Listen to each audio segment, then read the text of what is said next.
సిగ్గులేదా నీకు?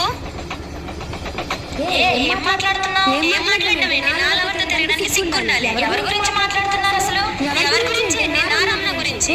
తప్పుగా అనుకుంటున్నావు. అసలు ఏం జరిగిందో తెలియదు అనుకుంటాను. నాకు కొంచెం అడ్రస్ చెప్పవా? చాలా సేపటి నుంచి చూస్తున్నాను. మా నాన్న దగ్గర ఇంటి పేపర్లు పెట్టి డబ్బులు తీసుకున్నాడు. అడిగితే ఫోన్ ఎత్తట్లేదు.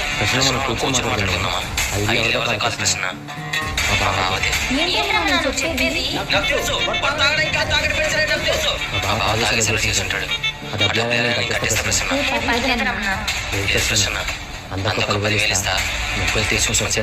సరే, నేను నాతో మాట్లాడతాను.